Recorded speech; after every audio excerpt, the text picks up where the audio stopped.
Bem-vindos ao treinamento LPI 201.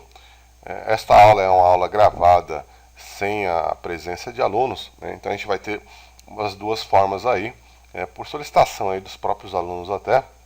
Então eu vou deixar as aulas que foram gravadas onde tinham os alunos, onde foram feitos questionamentos, entre outras coisas, no ambiente, mas também vou disponibilizar essas aulas sem presença de nenhum aluno, somente a minha gravação, né, direta aqui, falando da parte teórica e a parte prática ao mesmo tempo, tá? Nessa primeira aula tópico 201, a gente vai ver os componentes do kernel, como compila um kernel, aplicar um patch no kernel, né, configurar, compilar, instalar no kernel, personalizar, e gerenciar e consultar os módulos. Alguns itens que a gente saber do componente do kernel, né? O kernel é o núcleo do sistema, a interface entre o hardware e o software. É o miolo, né, onde vai ter a comunicação de todos os nossos hardwares, entre nosso contato através dos softwares. É aquela parte que é desenvolvida pelo Linus Torvalds, onde é open source, realmente, né? É o item que não pode se tornar proprietário nunca, né? Porque ele foi licenciado através da licença da GPL, né? Então esse kernel, sim, existem as distribuições que são os softwares, né, em volta desse núcleo do sistema para formar uma distribuição. Então aqui nós temos o kernel propriamente dito, né? Existem kernels monolíticos e microkernel, né? O kernel monolítico ou microkernel e vai possuir apenas um núcleo, né? E o monolítico permite o uso de módulos, né? O microkernel, na realidade, ele é um kernel pequeno, né, como o nome diz, e ele não permite o uso de carregamento de módulos em memória. O que é um módulo, né? Então, nosso kernel, vamos supor, ele dá suporte a uma placa de rede. No microkernel, ele já tem que ter embutido dentro do kernel para suportar isso daí. Caso contrário, não vai suportar. Diferente do kernel monolítico, que ele vai ter um bloco grande, mas eu posso estar carregando, fazer carregamento de uso de módulos. Então eu posso estar chamando, né, a qualquer momento o módulo da minha placa de rede. O nosso kernel do Linux, ele é um monolítico, né? Existem imagens do tipo bzimage e zimage, onde o bzimage é uma big zip image, né? Ambos são compactados usando o algoritmo gzip, né? Tanto a zimage como a bzimage, mas a zimage não é maior que 512K. Acima de 512K é considerado uma bzimage. Versão do kernel. Anteriormente, né, que a gente está num novo patamar agora. Até a versão 2.6, anteriormente a 2.5 e 2.4, pares eram versões estáveis e ímpares. 2.5, por exemplo, era a versão não estável ou instável, né? A partir do advento do kernel 2.6, né, foi feita uma nova formulação, né, na versão do kernel. Então você tem aí o modelo antigo e o novo que eu falei, versão estável e estável, e o padrão atual 2, aqui você tem a versão principal, 6 a revisão principal, 32 a revisão secundária e patch de correção. Atualmente a gente não tem mais a versão secundária, só a versão primária, que é 3.0, e a principal, né, 3.2, e o patch de correção 3.2.1, por exemplo, né? Aqui alguns arquivos que a gente vai dar uma olhada posteriormente. O srcr linux, documentation, makefile.config, bzimage, isso no momento da compilação. A primeira coisa que tem que ser feita é baixar o kernel, né? Então a gente vai aqui em kernel.org, www.kernel.org, aqui eu já baixei uma versão.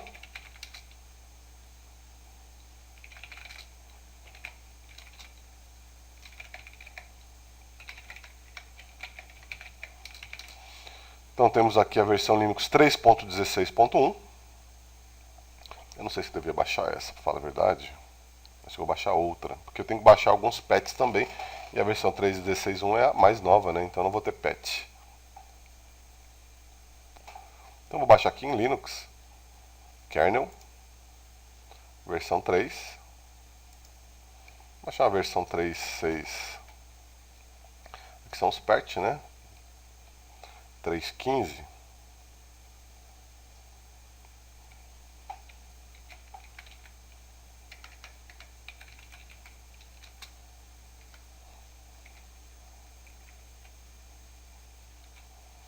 Então baixar 3.15. E vou baixar também os patches Aqui é mais para baixo. Patch 3.15.1. 2 e 3.16.g.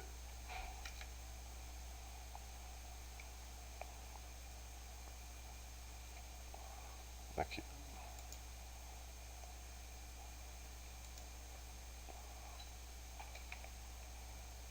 Ok, então já está baixando aqui o nosso kernel, né? O Linux 3.15 vai ser esse que eu vou compilar. Então a primeira coisa a ser feita é baixar o kernel, né? Após baixar o kernel, a gente vai ter que compilar, né? Para compilar, então alguns passos são tomados aí, né? Para a gente fazer essa compilação. Eu normalmente separo em 3 itens, né? Configuração, compilação e instalação. Enquanto ele baixa aqui, eu vou falando um pouquinho disso.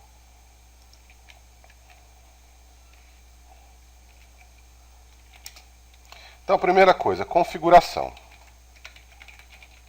A configuração vai envolver descompactar, 2, criar o link simbólico, 3, verificar dependências, 4, copiar o config do atual para o que será compilado, 5, acessar o menu e fazer as alterações. Então essa é a parte de configuração, que é justamente o que os slides estão pedindo para a gente fazer. Resolver dependências, então tem que fazer a instalação de alguns pacotes para poder compilar, colocar o kernel compactado em um SRSRC, que tem que ser nesse diretório, descompactar, criar um link simbólico para o SRSRC Linux e não a versão do kernel que vai estar lá, copiar o arquivo de configuração do /boot, né, e configurar o kernel com um desses caras aqui, depois eu vou estar falando um pouquinho deles, né. Então vamos lá, a primeira coisa que eu vou fazer é verificar minhas dependências. Para eu compilar o kernel utilizando o make menu config, que é um menu na interface do modo texto, eu preciso instalar alguns pacotes. Entre eles Build Essential, que já deve estar colocado aqui, se eu não me engano, Kernel Package, para compilação do kernel, e lib ncourses 5-dev, que é justamente para eu poder estar utilizando o make menu config.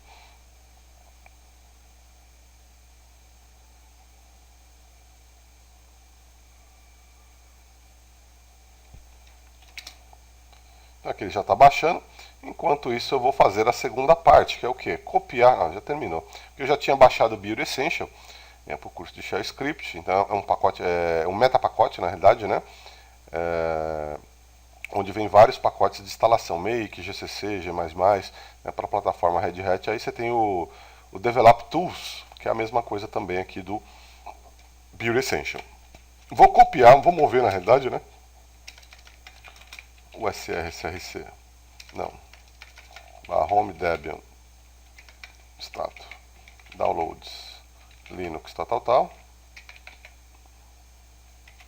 Ponto 15. Para /USR-SRC. Movido. Deixa eu ver quanto tem de espaço aqui. Tem que pegar. Se tiver pouco espaço, provavelmente eu não vou conseguir compilar. Qualquer coisa a gente faz uma jogada aqui. Já ensino vocês a fazer. Vamos ver se vai rolar. Date, eu tenho que atualizar minha data.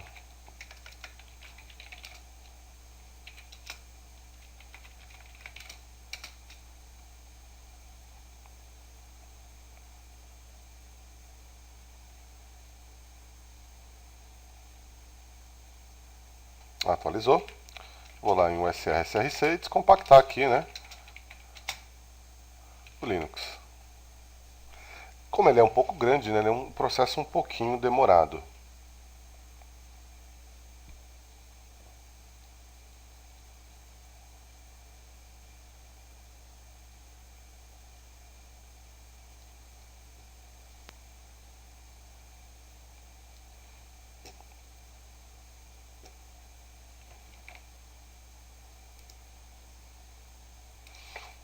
Terminou já de compactar. Vamos dar uma olhada aqui só para ver o tamanho.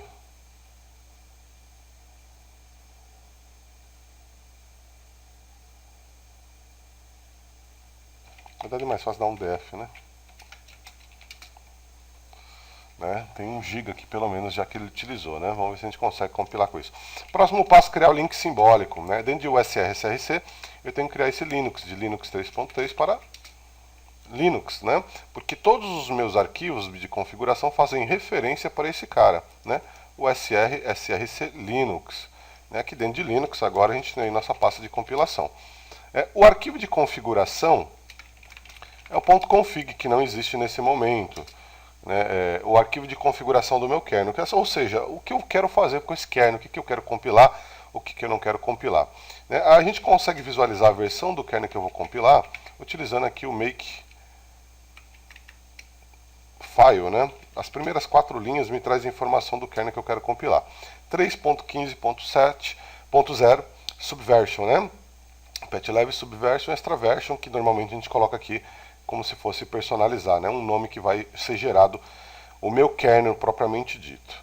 Eu vou copiar agora do /boot o config do meu kernel atual, que é o 2.6.32, para cá, o SRSRC Linux como .config.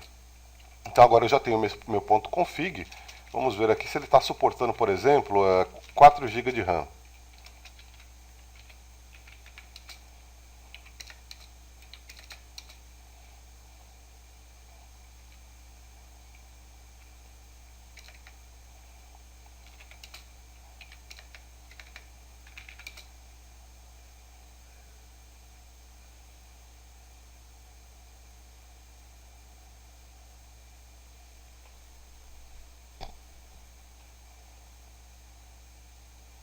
Muito estranho, nem aparece. Será que mudaram isso? É novo?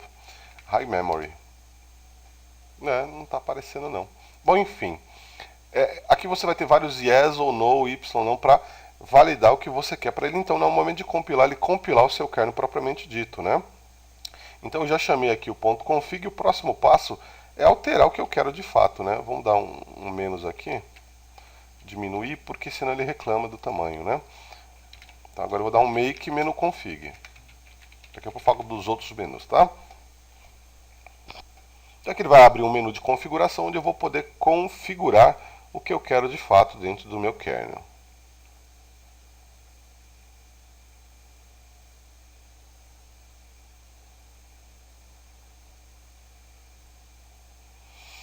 Então está aqui esse nosso menu.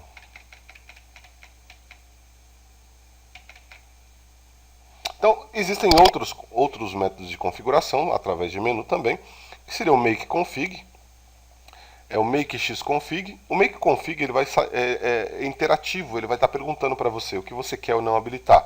Imagine fazer isso para mais de 6, 10 mil features, tem muita feature aí, Make xconfig é uma interface do menu config, só que na interface gráfica, Ele traz uma interface visual, onde você vai usar o mouse aí para estar fazendo essa configuração.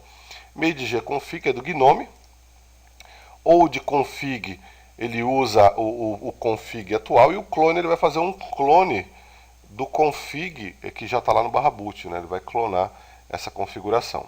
É basicamente o que a gente está fazendo, Aqui eu tenho a interface do make menu config e a do xconfig, Pode ver que são bem parecidos no sentido de menu, A interface são diferentes por ser interface gráfica, mas os itens que tem em um vão ter em outro também, Aí o próximo passo é compilar desde que eu altere o que eu quero. Então tem vários itens aqui, General Setup, como que ele vai trabalhar, eu posso dar até um nome aqui, tem algum local aqui que eu ponho um nome. Acho que é aqui, 64 bits, habilitar carregamento de módulos modulares, utilizar o esquema de módulo carregamento ou não, block layer, processor typing features, processamento, memória. Então acho que aqui que eu vou alterar a parte da memória, eu quero alterar, eu acho que ele já não tem mais isso, porque não apareceu para mim. Suporte a mais de 64, mais de 4 GB de memória, não tem mais, como eu tinha previsto aqui.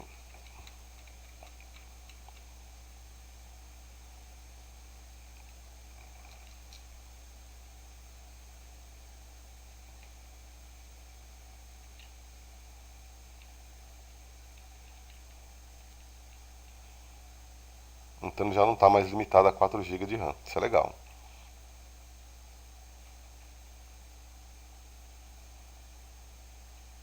Processor Family. Então estou pegando um genérico 64 bits. Tem outros aqui, Intel Atom, Core 2, Xeon, P24. Main test, se eu vou habilitar o main test ou não, vou habilitar, né? Só para a gente ver, pelo menos alguma coisa diferenciada, né, do padrão. E realmente não tem mais High Memory Support. Interessante. Você tem a parte de gerenciamento de energia, a parte de barramentos, né, barramentos que você vai habilitar ou não, PCI Express, entre outros aí que você tem. Execução de arquivos, suporte para a rede, tecnologias que você vai permitir, wireless, Wi-Fi, o IMAX, aliás, entre outros. Aqui os dispositivos e drivers que você vai habilitar. Uma coisa importante que eu não falei aqui é que você está vendo esse Mzinho aqui. Ele me dá suporte a M, asterisco ou nada. M quer dizer que é modular, eu posso carregar isso daí via módulo, via NSMod ou ModProbe, que a gente vai ver mais para frente. E asterisco que ele vai vir build, interno ao kernel, então eu não tenho como estar gerenciando isso, ele vai subir automaticamente com o meu kernel, e vazio não vai ter nada. Então eu vou deixar do jeito modular que estava, né? Firmware, né? Tem a ver com boot aí de firmware. File system suportados. Opções de debug no hacking kernel. Seguranças, né? O que ele vai habilitar em termos de seguranças e frameworks de segurança, né? SLINUX, NSA, criptografia, né? Os algoritmos de criptografia suportados, virtualização, né? Se ele vai suportar a virtualização. Bibliotecas de rotina, né? A gente também não mexe muito aqui. Feita a alteração que você fez, quis do kernel, o próximo passo então é a compilação do kernel. A compilação do kernel envolve 2 passos aí. Make BZImage e Make Modules. Make BZImage vai gerar a imagem do meu kernel. E Make Modules vai compilar os meus módulos, né? Os meus drivers, minhas bibliotecas, enfim. Tudo que está lá no /lib versão do kernel. Lib Modules versão do kernel. Eu posso rodar tanto junto, né? Make BZImage e Modules, como eu posso dar um Make All. Ou posso fazer um de cada vez também, né? Normalmente a gente usa o Make All, que ele já vai fazer o quê? Vai criar a minha imagem BZImage e vai já compilar meus módulos também. Esse processo é um pouco demorado, vai depender aí da sua máquina, pode demorar de 20 a 1 hora ou mais até. Então a gente vai compilar, né? Eu vou no meio do caminho aqui, se der algum problema eu já volto com o vídeo aqui, eu vou dar um pause para retornar após compilação. Ele vai começar a compilar. E o processo mais demorado realmente é a criação das bibliotecas.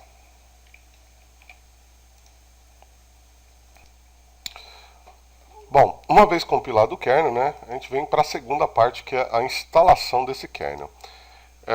Realmente foi bem complicado a parte de compilação, porque o espaço solicitado é bem grande, né? Eu tive que fazer o quê? Eu tenho um outro disco aqui de 20 GB, né, que eu acabei montando ele no /SR SRC, né? Então eu montei aqui um SRC, esse disco, /DevSDB1, onde foi que eu fiz a compilação, né? Então, uma vez compilado, agora a gente vai instalar os módulos e o kernel. A instalação dos módulos segue o comando make modules install.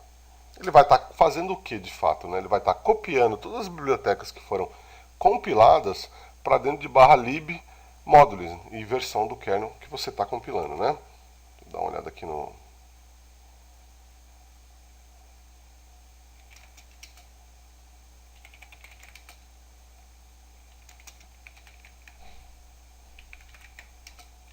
Então ele vai estar criando uma nova entrada aqui, aliás já está criando, né? 3.15.0, que é a versão do meu kernel que eu estou compilando nesse momento, né? Então ele está copiando todos esses drivers para essa pasta e no final ele vai rodar um comando depmode para gerar um arquivinho chamado modules.dep, que a gente vai ver posteriormente. Na parte referente a gerenciamento de módulos, né? Que a gente vai ver nessa aula ainda. É um dos tópicos, né, cobrado aqui nesse tópico 201. É rapidinho, coisa de 1 minuto no máximo aí. A compilação em si demorou bastante, né?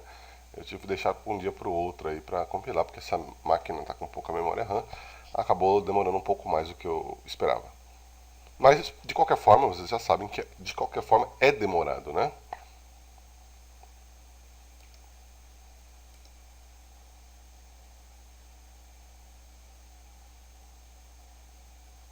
Então, só para instalação,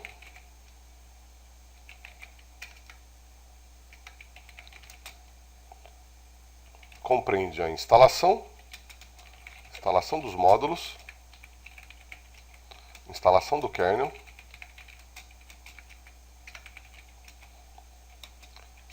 criação da imagem de inicialização, que é o initRD, copiar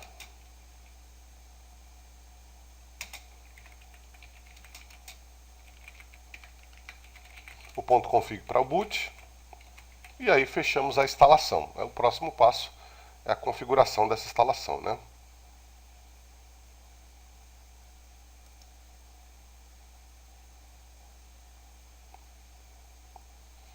Na verdade, configuração, compilação, instalação. Então entra também já nessa parte, né?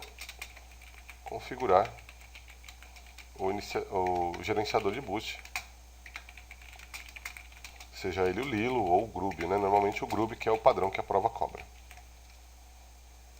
Um pouquinho demorado, né?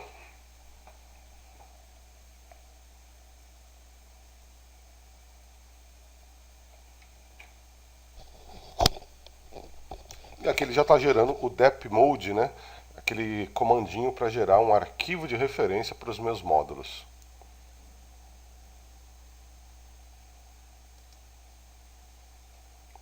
Bom, instalados os módulos, o próximo passo é instalar o kernel propriamente dito, né?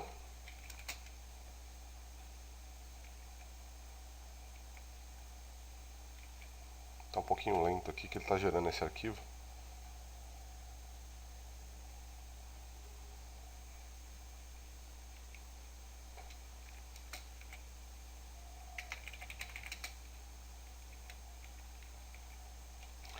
Bom, onde que fica meu kernel? Meu kernel vai ficar em USR, SRC Linux, Arch.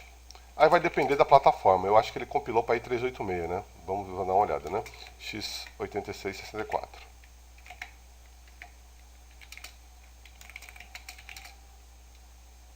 Então tá aqui. USR, SRC Linux, Arch, x86-64. Se fosse só 32 bits, seria só 86. Né? Então ele gerou para 64 bits. x86-64 barra boot bzimage. Esse é o meu kernel compilado. Eu vou copiar esse cara aqui, bzimage para barra boot vmlinux 3.15.0, se eu não me engano, né? 3.15.0. É justamente a pasta que ele vai criar aqui para mim em módulos, né? 3.15.0. É só um nome na realidade que eu estou dando, né? Ok, copiado o meu kernel. O próximo passo é né? Então aqui está o comando de copiar o meu kernel. O próximo passo é gerar a imagem de RAM. Mas para gerar essa imagem, eu tenho que esperar ele terminar esse passo aqui. Que esse passo é justamente a criação da pasta das bibliotecas e dos meus módulos, meus drivers. E quando eu gerar esse comando, ele vai buscar justamente nessa pastinha aqui, barra 3.15.0, dentro de barra libmodules, os drivers que ele vai utilizar na inicialização. Então tem que aguardar finalizar aqui esse comando dep-mode. Uma vez finalizado já o comando, né, agora eu posso sim criar o meu init-RAM-fs. A sintaxe é "-mk init-RAM-fs", menos "o local onde eu vou colocar esse cara". Normalmente a gente coloca no init-rd e eu mudo só aqui o nome dele, né? Então eu quero criar esse arquivo aqui, /boot init-rd.img3.15.0 e do kernel 3.15.0. Então, eu estou falando aqui que ele vai procurar na pasta libmodules 3.15.0 os drivers para botar essa imagem aqui.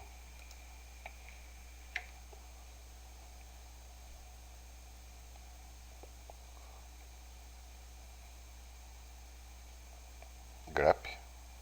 Oxi.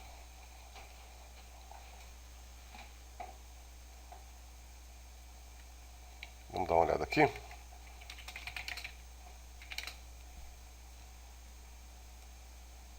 Tá gerando aqui.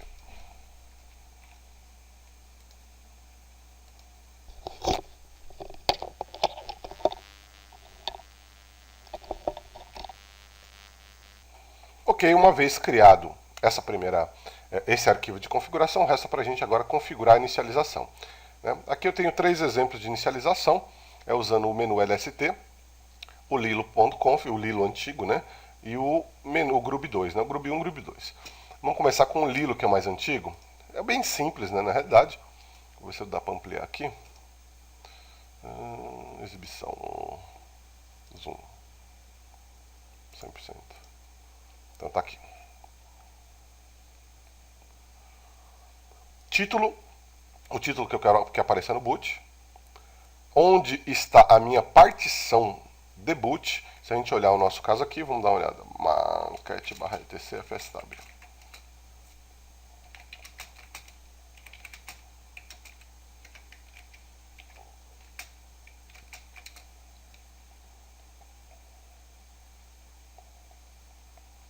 O meu barra boot está junto. Então está na primeira partição. Ele já está na partição SDA1. Então é o HD00, né, primeiro disco, primeira partição. Eu informo o caminho onde está a minha imagem de boot, barra boot vminus 2.6.32, informo qual que é a minha partição raiz, né, o meu root, que também está junto, né, barra dev sd1. E por fim, informo qual que é a minha imagem de inicialização, que é o initRD que eu acabei de criar. A mesma coisa, basicamente a mesma coisa no menu LST do Grub 1, né, imagem barra boot vminus 2.6.32, onde está a minha partição de boot, qual é o meu init RAM, label, não, está errado isso daqui, né? Label, na realidade, não existe mais, né? Está ao contrário aqui.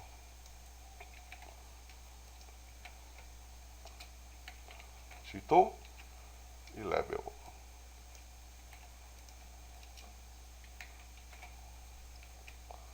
Então aí está o label 2632, né, a partição de boot, onde está o meu kernel. Está faltando o initRD também aqui, tá, gente?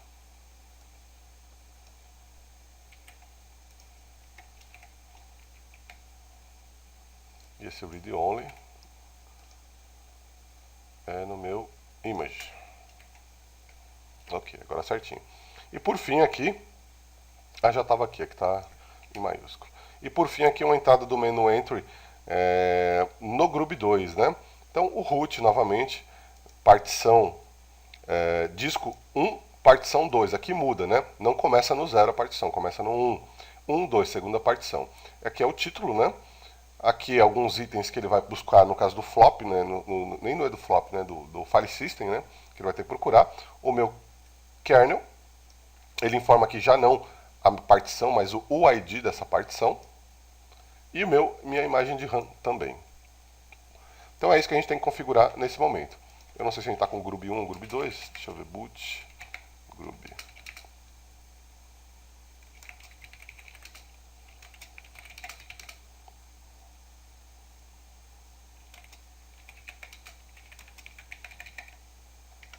Não está.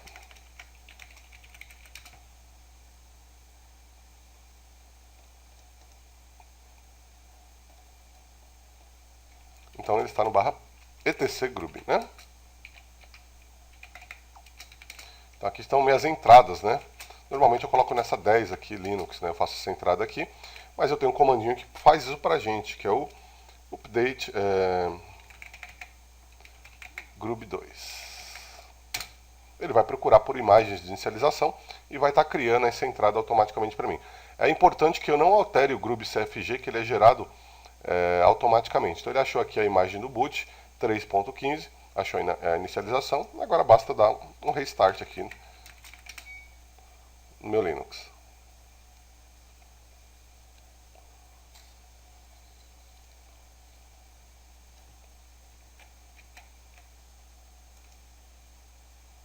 Agora eu vou ajustar na tela.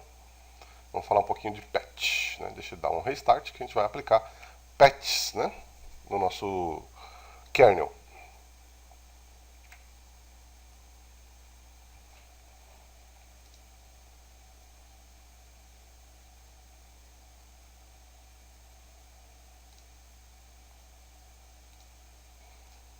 Tá, aqui estamos inicializando. Normalmente ele já vai colocar como default essa nova imagem que a gente adicionou no nosso Linux. Né? Ele vai colocar como kernel principal o kernel que foi adicionado.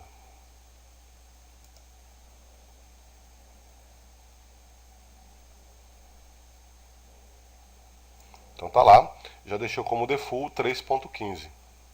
Vamos ver se vai subir normalmente.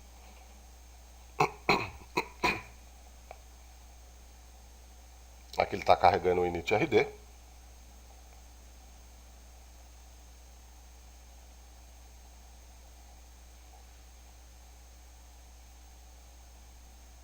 Agora carregou o init, vai descompactar o kernel do Linux, né? E aí vai estar subindo, fazendo a detecção dos hardware, toda aquela coisa normal que o kernel faz, né? Até chegar aos serviços do init, né? Que a gente vai ver um pouquinho mais para frente da inicialização. Ele está iniciando no run level S, populando o /dev, que são os dispositivos, e é a detecção de hardware.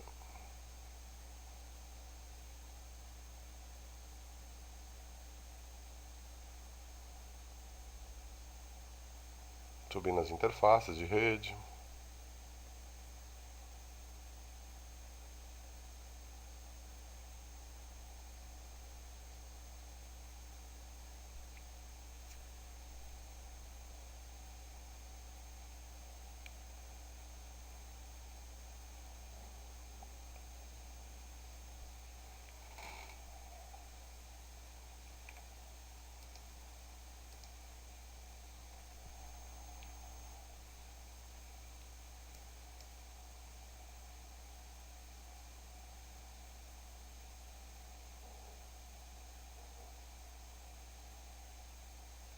Subindo uma interface gráfica, né? O Gnome.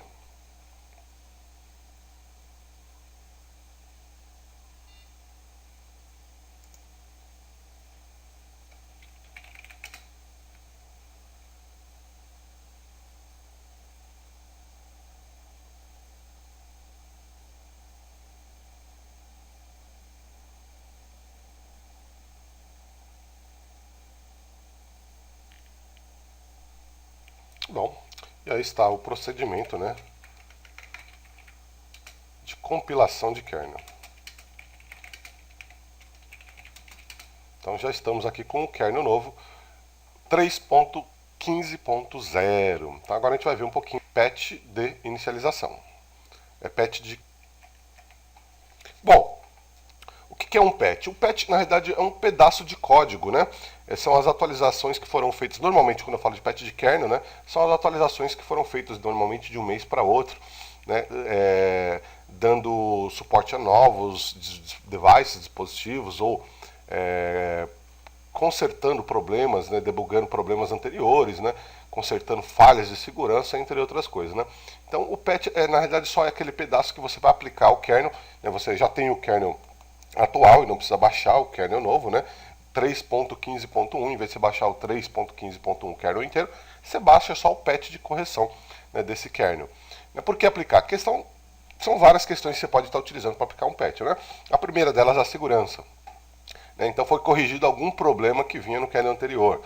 A segunda é solução para novos dispositivos, né? Então tem módulos para suportar novos hardwares. E a terceira é alguma feature que seu kernel atual não tem. Por exemplo, o Layer 7 Firewall de aplicação, né? Camada 7 de aplicação no Firewall para suportar. Então você vai estar aplicando um patch para dar suporte a uma coisa nova, tá? O conteúdo de um patch normalmente lá dentro ele faz referência para esse caminho, né? O SRSS Linux, aí a partir daí a.art, a/art x86 include ACM user.h. Esse cara não existe, então a gente tem que remover no comando. A gente usa a opção "-p1" para remover o primeiro diretório. Se fossem dois, a/b, p2, e assim sucessivamente, né? Então, utilizando esse kernel aqui 2632, eu vou acessar a pasta, baixar o meu patch de correção e aplicar. Eu posso descompactar para depois rodar o comando patch, ou então só dar um bzcat ou gz, também existe, né, o zcat para gzip, onde eu vou descompactar ele no formato de texto e aplicar o patch. Note que eu tenho que estar dentro de USR-SRC. As opções que a gente tem para o patch é "-p" para remover os diretórios colocados aqui na árvore de diretórios, dry run para testar, R para reverter e S para silence, né, fazer silenciosamente. Então como que eu aplico? Né? Outras formas de aplicar o patch. Né? Acessando lá o do bzip -dc, que é a mesma coisa que o bzcat, ele vai descompactar no terminal, gzip -c. Diferenças para aplicar patch. Importante. Toda vez que eu vou aplicar um patch, o patch não é, aliás, ele é acumulativo. Então, se eu for aplicar um patch 26324 para 26325, eu tenho que remover o 4 para colocar o 5. E a mesma coisa aqui para o 2632. Eu tenho que remover o 26329 para aplicar o 2634. Uma diferença maior entre eles, aqui eu posso aplicar o 26329 diretamente sem nenhum problema. Mas se eu fosse aplicar o 263235, eu teria que aplicar primeiro o 2634 para depois aplicar o 2635. Ou seja, eles não são acumulativos nessas 10 versões que passam entre Subversion aqui. Então eu teria que aplicar o 2634 para depois aplicar o 2635. E no caso do patch de correção somente, eu tenho que remover para poder aplicar o próximo. Então vamos dar uma olhada nisso na prática. cd/usr, src, eles não estão aqui, eu vou copiar. Aliás, não está nem montado, né? Mount/dev stb1/usr, src. Meu kernel está aqui. /cp move/home, start downloads, patches. Para cá. Vou copiar tudo para cá, mover tudo para cá. Então eu tenho o patch aqui 3.15.1, 3.15.2 e o 3.16. Então como que eu aplico esse patch? Vou entrar em Linux.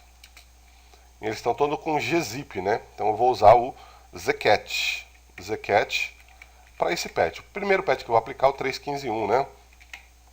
O que ele faz aqui? Ele me mostra, né? Se eu pegar aqui a saída, simplesmente ele vai estar exibindo para mim. Então eu tenho que aplicar agora esse patch. Vou dar um patch -p1.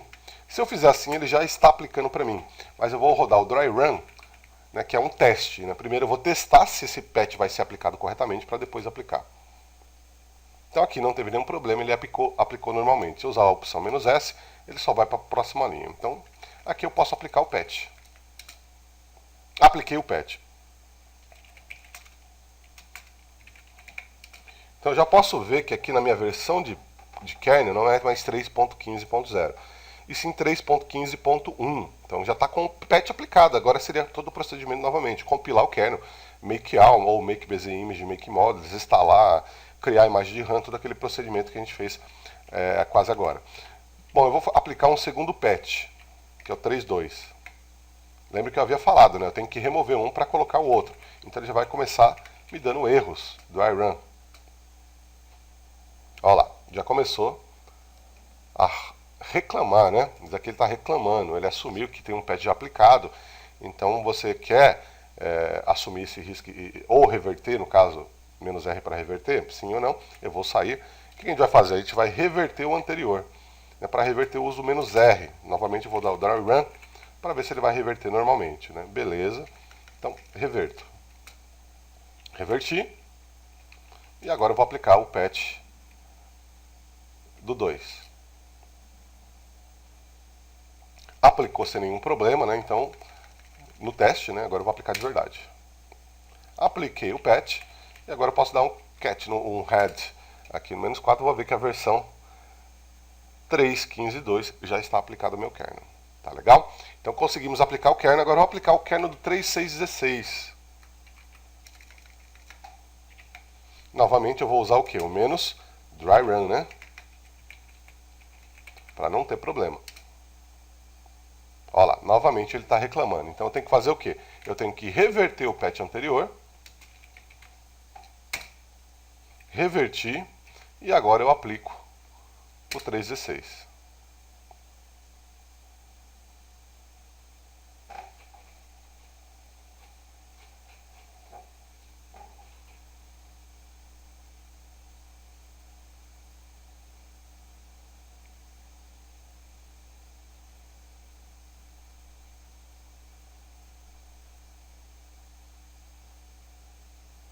Vejamos que tem bastante coisa, né, para aplicar, ou seja, é uma acumulativa aí de 10 patches de correções, né?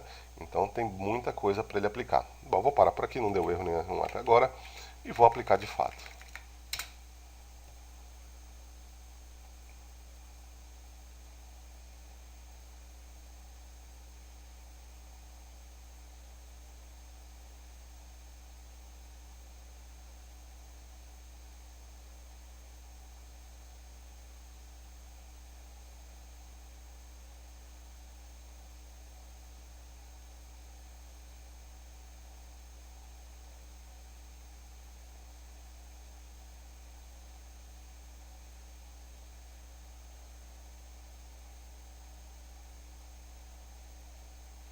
Passou a parte de drives, agora começou a parte de file system.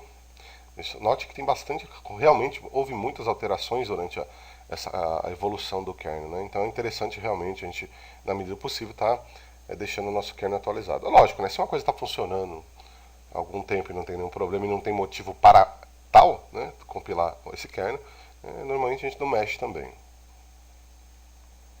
A parte de protocolo, né?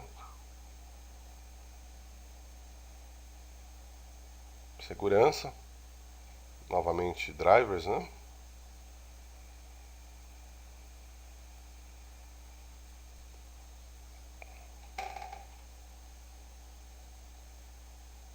E aí, aplicado o patch 3.16.0. Então tá aí o nosso kernel novo, né? Então essa parte de aplicação e reverter, para reverter só a opção "-r". Então é isso que a gente tinha que ver na parte de compilação de kernel, né? Nesse tópico aqui ele mostra a personalização do kernel, que é o que? Você alterar justamente o que a gente fez no menu quando a gente rodou o make menu config. Então você tem todas aquelas informações, código maturidade level options, não existe mais essa, eu vou até rodar para a gente dar uma olhada. Essa opção acho que não existe mais.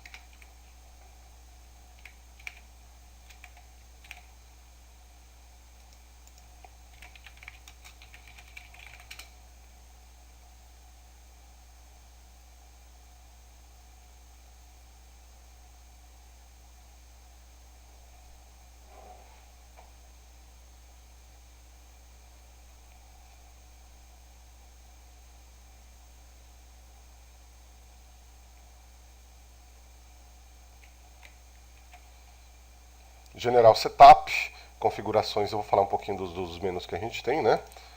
General Setup, Enable LUD módulos, suporte a módulos externos, processor Tapping Feature trabalhando em cima dos tipos de processadores, memória, tudo relacionado, né, à CPI aí do seu processador. Power Manager relacionado à energia, né, suporte à energia, né, principalmente se tem no break, né, o que ele vai fazer, se ele vai tomar decisão em cima de estado de energia. Bus Option, você tem aí a parte de barramento, né, vai suportar ou não determinados barramentos. Executável File Formatos, os formatos que podem ser executados dentro do Linux. A parte de Network seria a tecnologia que ele vai suportar, né, Wireless, WiMAX. Drivers realmente, né? Firmware, boots de firmware diversos, né? File System que ele vai suportar, kernel hacking debug do seu kernel, Secure Linux, na realidade ele está agora Security, na realidade não é SE Linux, o Security ele vai estar relacionado diretamente com a segurança, então vai dar suporte ao SE Linux, appmore, entre outros frameworks de segurança, criptografia, suporte a quais criptografias que ele vai suportar e virtualização, né, se ele vai suportar ou não virtualização. Aqui ele deu erro porque ainda está muito grande na tela, eu tenho que diminuir um pouco. Então tá lá, General Setup, né, onde as informações iniciais, o que ele vai suportar inicialmente, módulo e suporte, se ele vai suportar ou não os módulos, processor Tapping Feature, né, como eu falei aqui, main test, eu não marquei nessa compilação do kernel, eu queria ter marcado, justamente para ele no boot aparecer para mim se eu quero fazer teste de memória, né, como eu acabei recompilando isso diversas vezes pelo fato do espaço em disco, acabei removendo sem querer aqui, né. Power Manager, né, a ver com a hibernação, entre outras, dar suporte à hibernação, etc. Bus Option, barramento, né, o que ele vai suportar de barramento. né, tiraram. Até esses tempos atrás vinham, ó, PC Express, vinha algumas mais antigas aí que não está vindo mais, menos mal, né?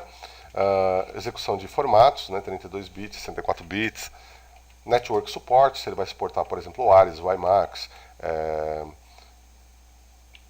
infravermelho, tem aqui algum RFF, infravermelho, device, aqui seriam os drivers propriamente dito, então tem aqui os drivers, por exemplo, para a rede, né? Eu posso procurar aqui, gráfico, som, USB, LED, cadê network?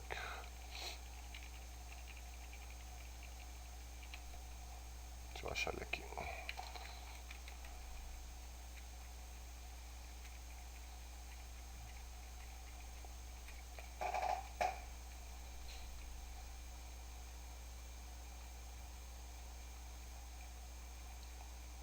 Será que mudaram já também? Network Devices, aí eu vou ter aqui a parte de rede normal, gigaLAN, 10 gigaLAN, PPP, PPPoE, ó, PPPoE vem marcado, senão você não teria suporte a PPPoE, o Wireless LAN, o WAN, ISDN, o IMAX, ele suporta só. O Wireless LAN vai ter bastante drivers aqui para N itens, né? Estou procurando aqui a LAN.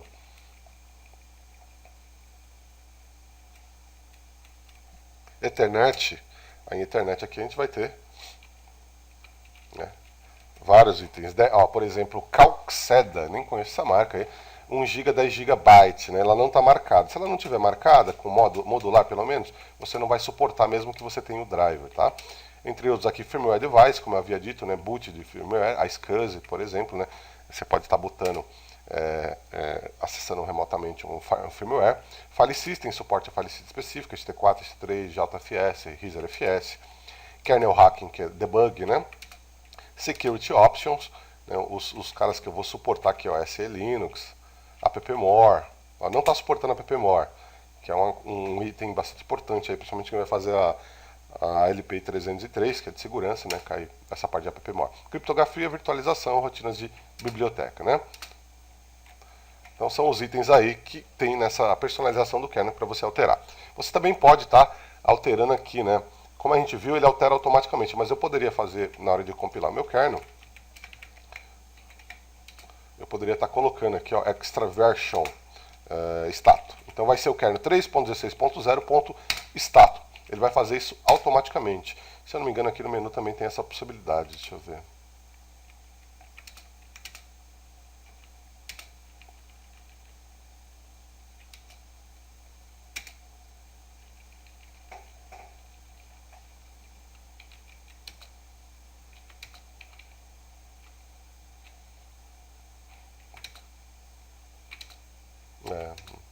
Não estou achando onde que está, mas se eu não me engano tinha sim.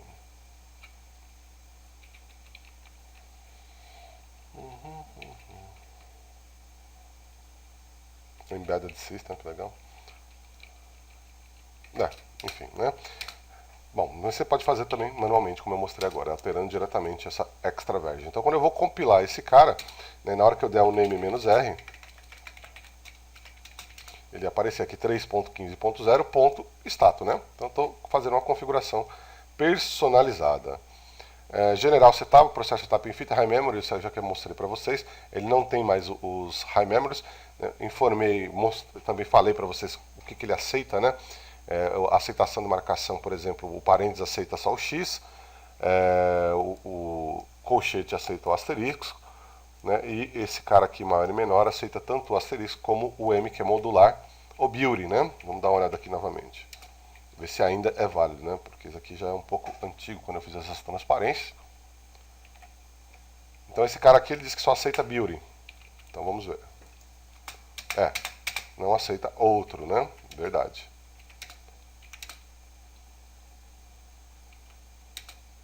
Esse aqui só aceita... Não está aceitando nada. Segundo aqui nossa transparência. Esse aqui só aceita o X.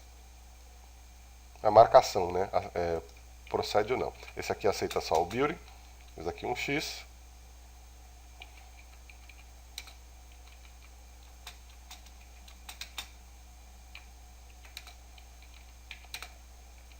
E esse aqui aceita tanto o X, o M como a marcação, né? Tanto modular como building internamente. Ok. Na verdade a gente viu, né, que ele altera de fato é o ponto config, né? Aqui que ele vai fazer as alterações habilitando o yes ou no, ou modular, né? Como a gente pode ver aqui em modular. A gente pode, ele vai estar utilizando o M para modular, ou ele vai dar suporte a determinados itens, vai ser internamente, etc. Bom, outras formas de compilar. Existem várias formas de compilação. Entre elas, a gente tem o make rpm pkg, make bin rpm pkg, make deb pkg, make tar pkg, make tar gz pkg, make tar bz2 pkg.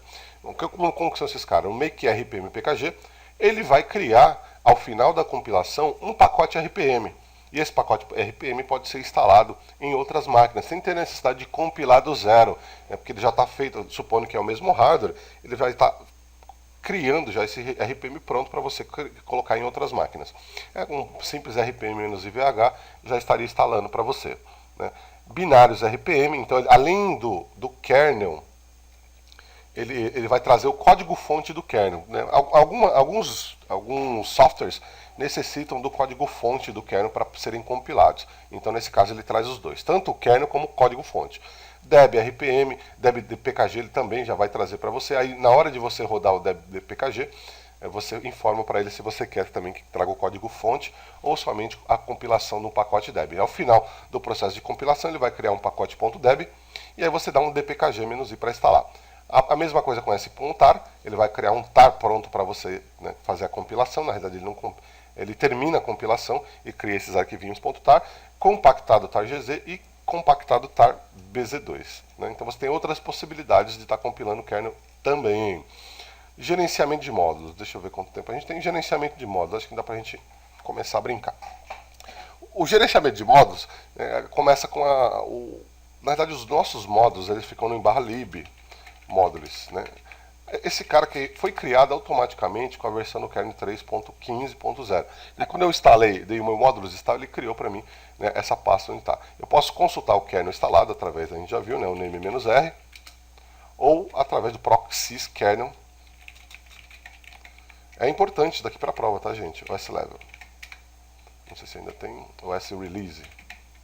Tá aí, 3.15.0. Muitos arquivinhos do /proc costumam cair na prova. Então, vamos falar um pouquinho do gerenciamento do /proc. O gerenciamento do /proc, você tem vários arquivos dentro do /proc que podem ser alterados, né, que vão alterar a forma como o seu kernel trabalha, ou simplesmente para consulta, como é o caso aqui do /proc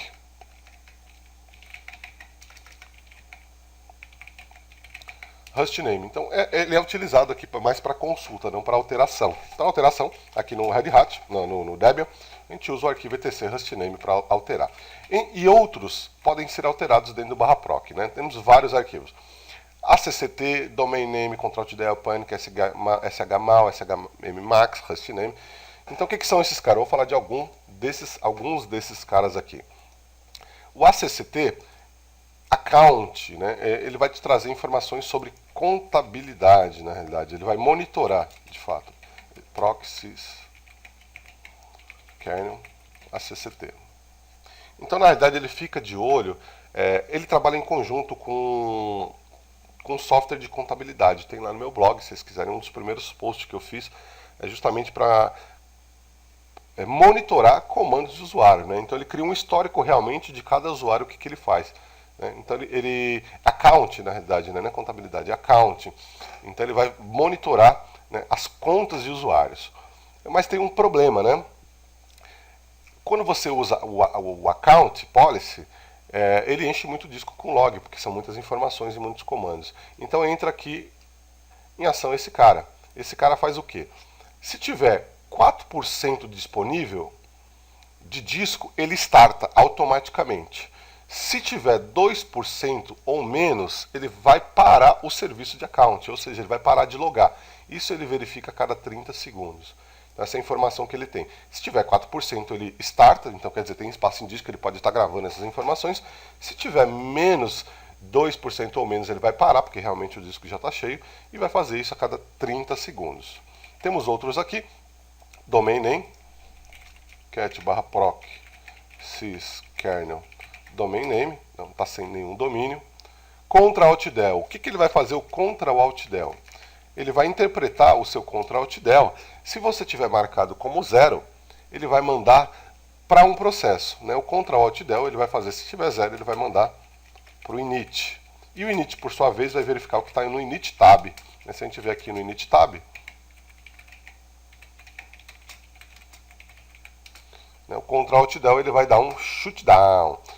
Se você colocar 1 nesse cara aí, eu dar um echo, uma das formas de eu colocar é diretamente um echo, né? /proc syskernel contra alt del.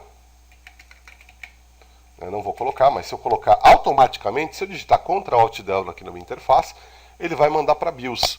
E a BIOS, por sua vez, vai restartar a máquina automaticamente, né? Panic, quanto tempo vai demorar para ele informar, né, dar a mensagem de pânico e depois reiniciar a máquina? shmal, quanto está usando de memória?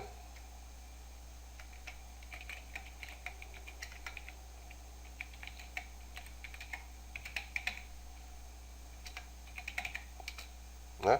Então, eu uso de memória em bytes. shmax, que é o mais importante, eu acho que costuma cair muito na prova. Quanto um processo pode utilizar de memória, aqui em bytes, né? Kbytes, megabytes, gigabytes, né? Tá bastante aqui, tá? Agora tá tranquilo. Antigamente vinha muito pouco nesse valor. Né? Hostname, nome da máquina, que eu já havia mostrado. Né? Para alterar esses caras, eu posso alterar diretamente usando o echo valor, que eu quero alterar e mandar diretamente para esse cara, né? Para o arquivo do proc, ou simplesmente eu posso usar o sysctl. O sysctl é legal. Ele pode me trazer aí uma lista dos meus itens que eu posso alterar. Ele não faz referência mais ao /proc syskernel. Ele passa daí para diante, né? Por exemplo, /proc syskernel, vm, nr e assim sucessivamente, né? Por exemplo, se eu fosse alterar o hostname, eu colocaria aqui /proc syskernel hostname. Né? Então não precisaria colocar todo o caminho, né? Proc syskernel hostname. Só do kernel em diante, ó, kernel.hostname. Echo máquina proc syskernel hostname ou sysctl kernel hostname, ele me informa qual que é o hostname, e sysctl-w, ele altera isso para mim. Então vamos dar uma consultada nisso, né? Sysctl, aliás, quantas features eu tenho aqui, né, na realidade? Quantos features eu posso alterar no meu kernel? 986 features, né? Então tem coisa pra caramba aí que você pode alterar. Sysctl, só o proxys, na realidade, o kernel tem que colocar. Proc kernel hostname, ele vai me trazer a informação do meu hostname. Para alterar, eu teria que colocar aqui "-w", igual, e o novo hostname, web domínio status. Então ele alterou. Mas tem que tomar cuidado, porque isso daqui só é válido para a sessão atual. Na próxima sessão, isso daí já não será mais válido. Então, para você deixar fixo, você tem que colocar no arquivo de configuração, sysctl.conf. Aqui dentro, sim, eu vou e coloco, ó, kernel hostname igual a web1.domínio status. E posso usar o próprio sysctl para validar isso agora, nesse momento. Ó, valida tudo que está lá. Então, ele validou, já colocou aí os dados que eu havia informado no arquivo de configuração. Ou então só no próximo boot. Se eu força com o sysctl-p, para ele fazer essa alteração agora, ou simplesmente no próximo boot ele já vai trazer essas alterações. Então é muito comum cair na prova o do shmax, né? Qual quantidade de memória é o que eu quero deixar que o cara utilize, sei lá, 20 mega ou 20 giga, né? Então você poderia, né, dar um echo diretamente no /proc syskernel shmax, né? Ou simplesmente, né, o sysctl -w kernel shmax igual a 20.000. Pelo menos na minha prova caiu esse cara aqui. Então toma muito cuidado com o proc sysctl, você pode estar gerenciando. Tem muitas outras features, né? Eu falei de algumas agora, mas durante o curso a gente vai ver outras, por exemplo, de file system, tamanho de quantidade de arquivos que podem estar abertos simultaneamente, redirecionamento de rota, permitir ping, entre outros, estão tudo dentro desse CCTD, dentro do /proc que a gente pode estar. Como a gente está falando do kernel propriamente dito, né, então a gente não vai abordar. Por exemplo, né, /proc sysnet pv4 ipforward para permitir roteamento de pacotes. Né, por exemplo, nesse momento ele não está permitindo. Ele teria que estar como 1 para permitir. Então muitos desses caras aqui são binários, 0 e 1. 0 está desabilitado, 1 habilitado. E outros, né, conseguem tá trabalhando com string, e muitos outros não podem ser nem alterados, tá? A gente viu 900 e poucos podem ser alterados, mas a gente tem mais de 2.000 itens aí que a gente usa para consulta, né? Quantidade de memória, por exemplo, proc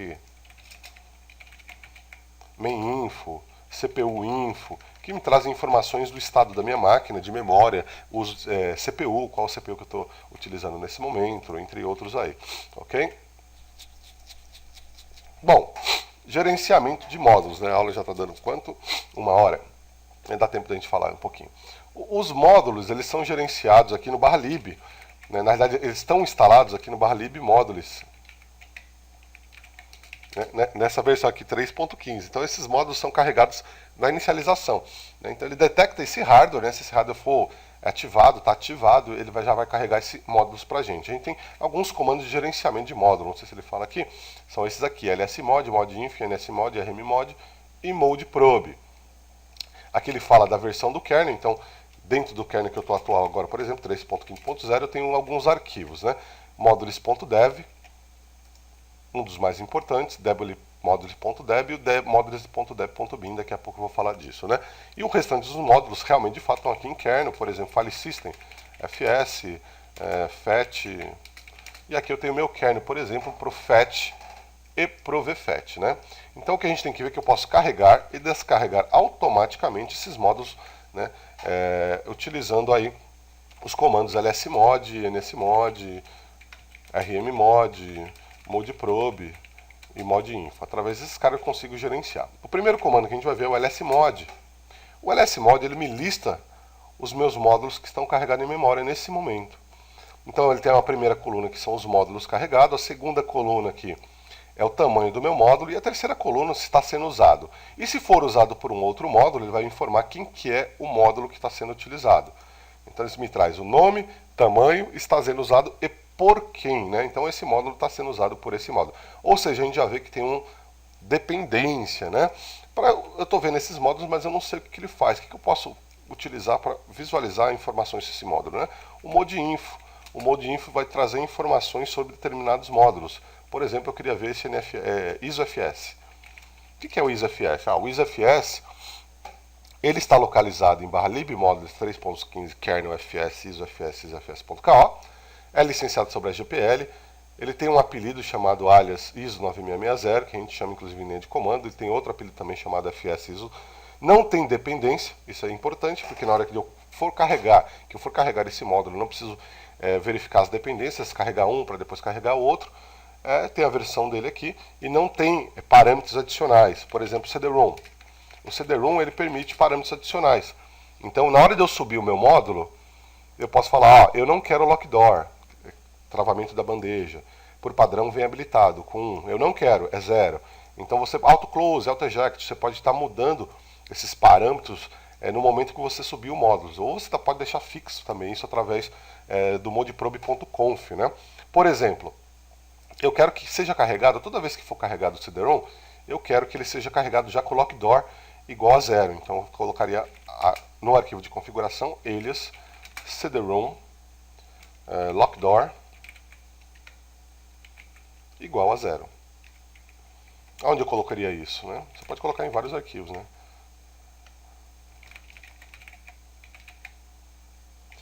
Qualquer conf aqui, né? Esse alias.conf, por exemplo, eu poderia colocar aqui, né? Alias cd-rom lockdoor igual a 1, igual a 0. Então, automaticamente, quando eu chamar esse módulo, ele já vai vir com essa opção marcada, né? Do lockdoor. Bom, para eu carregar um módulo, INSMod. O INSMod eu tenho que passar o caminho do meu módulo. E outra coisa importante, eu tenho que ver as dependências do meu módulo. Ele não carrega automaticamente para mim. Então eu tenho que carregar as dependências para depois carregar o meu módulo. Um exemplo, nsmod VFET. Eu quero suporte ao FAT32, né, para suporte a arquivos file system VFET. Bom, ele não rolou justamente porque eu não sei o caminho dele. Qual que é o caminho dele? VFET. É esse cara aqui. Eu posso fazer na mão isso, ó. insmod /lib modules, versão do kernel 3.15, kernel fs fat vfet. Apesar de ele não subir porque ele tem dependência. Mas eu teria que passar o comando inteiro. Eu poderia fazer também nsmod, mais fácil, né? Se eu pegar o mode-info -n, ele vai me trazer só o caminho do kernel. Então o que eu vou fazer? Eu posso usar a saída desse comando para a entrada do nsmod. Nsmod traz para mim, carrega para mim o resultado disso daqui, ó.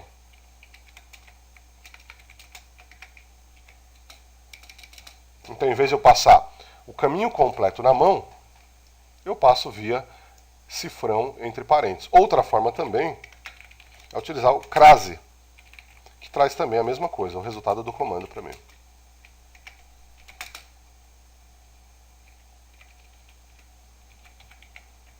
Então tá aí. Então nós temos aqui três formas: o caminho completo, o cifrão e a crase. Bom, nenhum deles carregou. Por quê? Eu tenho uma dependência aqui que é o FAT. Então, para eu carregar o VFET, eu tenho que carregar primeiramente o FAT. Então, eu vou carregar o FAT primeiro, insmod, para depois carregar o VFET. Eu posso ver que o FAT está carregado, o VFET está carregado, e o FAT está carregado e está sendo utilizado pelo VFET. Isso é importante por quê? Porque na hora que eu for descarregar esse módulo, eu vou ter que falar que eu tenho que descarregar primeiro o VFET para depois descarregar o FAT. Eu não posso simplesmente descarregar o FAT porque ele está sendo utilizado, né? Ou seja, dependências novamente. Para eu descarregar, eu uso o comando rmmod e nome do módulo. Então eu vou descarregar aqui rmmod FAT. Bom, ele não deixa justamente porque está sendo utilizado por outro módulo ou por alguém. Se eu tivesse, por exemplo, uma partição montada, etc., ele também não deixaria. Ele falaria, bom, está sendo usado por alguém. Ok? Então vamos lá, rmmod, vou descarregar primeiro o FAT, VFET, para depois descarregar o FAT. Tá aí, descarregado. Ou seja, o mod.info me traz a informação, inclusive o caminho desse módulo, o insmod carrega, mas eu tenho que passar o caminho e verificar as dependências, e o rmmod descarrega, mas também tenho que verificar as dependências. Você tem auxiliarmente o modeprobe. O modeprobe ele carrega e descarrega automaticamente módulos e dependências. Então, para eu carregar o VFET, agora ficou fácil. Modeprobe, VFET. Carregou. E para descarregar também, modeprobe -R VFET, remove. Descarregou. Eu posso utilizar a opção -V para a gente visualizar o que ele está fazendo. Olha, ele carregou os dois módulos e descarregou os dois módulos. Então o modeprobe é legal justamente por causa disso, porque ele faz esse carregamento automático. Mas tem que tomar cuidado, porque esses carregamentos, na realidade, ele vem buscar aqui no arquivo modules.dep.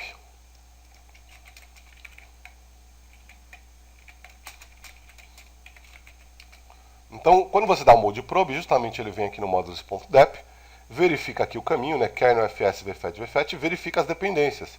Então eu tenho que carregar o FAT para depois carregar o VFET.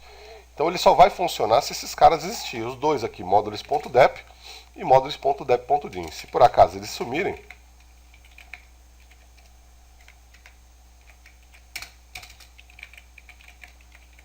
blau, né? Você não tem como fazer esse carregamento automático, né? Aliás, você vai ter um problema muito grande aí no boot, né? Tem que tomar muito cuidado com esse cara aí. Normalmente a gente não fica mexendo com isso dia a dia, né? Mais questão de prova de fato. Então aqui eu vou gerar novamente, depmode -a, gerar. Vou pedir para ele gerar um outro módulos.dep. Esse comando vai gerar para mim automaticamente esses módulos. Enquanto ele gera aqui, deixa eu ver qual que é o próximo. Ah tá, fala do blacklist aqui, é importante. Tá gerando.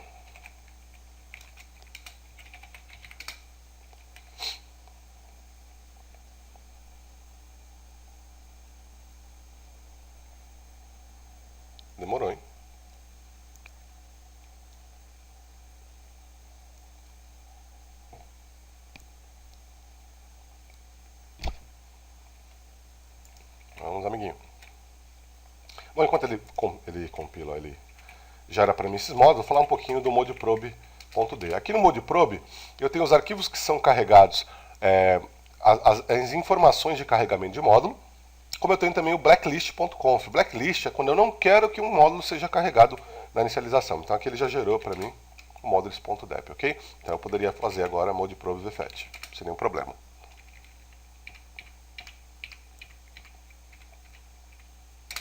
Ele está carregado.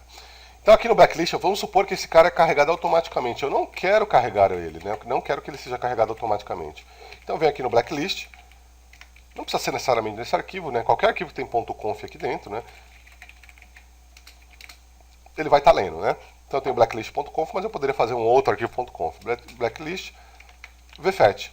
Então ele não vai ser carregado automaticamente, né? Interessante. Por exemplo, né, você tem uma placa de wireless, essa placa de wireless tem um módulo já pronto aqui no kernel, mas você tem uma versão mais nova, mais atualizada, que suporta mais coisas, e você não quer que seja carregado automaticamente. Então o que você faz? Justamente, fala para ele não carregar isso automaticamente, esse módulo específico, né? E fala para ele ser carregado via módulos. Eu venho aqui e falo, ó,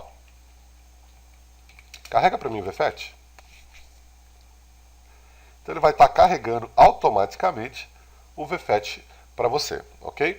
Então no boot ele vai estar lendo esse arquivo, vai ter esse módulos kernels mod to load at the boot time, ou seja, os módulos que são carregados no tempo de boot, né? Esses arquivos contêm os nomes dos módulos do kernel que deveriam ser carregados no boot time, um por linha. Linhas começando com sustenidos serão ignorados. Parâmetros podem ser especificados após o módulo. Eu poderia falar aqui, né? No caso do cd-rom também, né? cd-rom, parâmetros, eu queria que o lockdoor fosse igual a 0. Então eu poderia fazer isso aqui nesse momento também, ok? E para finalizar, um outro cara muito importante, vamos supor aqui que você compilou o seu kernel, né? Você vai gerar imagem de RAM, mas o seu sistema está em RAID, né? Ele sobe como RAID ou como LVM. Então você tem que jogar lá para o initrd o drive, né? RAID 0, por exemplo, RAID 1. Aí como é que você faz? Então você vai ter que editar o arquivo etc init-ram fs tools módulos. Nesse cara aqui você vai colocar, né, o driver que tem que ser colocado dentro do initrd, da imagem de inicialização, para poder botar. Aí na hora que você rodar o init-ram fs, mk-init-ram-fs, ele já vai pegar automaticamente o que tiver nesse cara aqui, barra módulos, e vai jogar para dentro da imagem, ou seja, ele vai suportar aquele driver específico, ok? Então, é só para finalizar, né? Justamente você criar essa imagem de inicialização, se for preciso, com drivers específicos. Então, vimos aí, né, que a gente viu nessa aula. Então, componentes do compilamos o kernel, né? A gente viu todas as partes dos componentes no barra usr-src. Então, aqui dentro a gente tem os componentes, né, que é o próprio o kernel onde vai ser compilado, né? Você tem o makefile, que é um arquivo super importante para a prova, onde te dá a versão do seu kernel. Você tem a parte de documentação, documentation aqui dentro, né? Que a gente nem acabou olhando visualmente, mas em termos de consulta, você pode estar consultando esse cara aí, documentation, né? Para dúvidas sobre compilação do kernel. Vimos está aí aplicando o patch, né? Através do comando patch e suas opções, configuração, instalação, personalização do kernel, gerenciamento do barra proc e consulta dos seus módulos, né? Consultar e gerenciar os módulos do kernel através do insmod, lsmod, modeinfo, entre outros aí. Então, essa aula é referente ao tópico, né, 201, né, a gente aborda totalmente a parte de kernel, ok? Então vamos ficar por aqui, vou deixar essa aula open, aberta, né, vou botar no YouTube, né, para todo mundo consultar, né? Mais informações e dúvidas, entre em contato aí comigo, né, tem meu e-mail aí embaixo no YouTube, ou diretamente testato@gmail.com, ok? Um abraço a todos e até a próxima.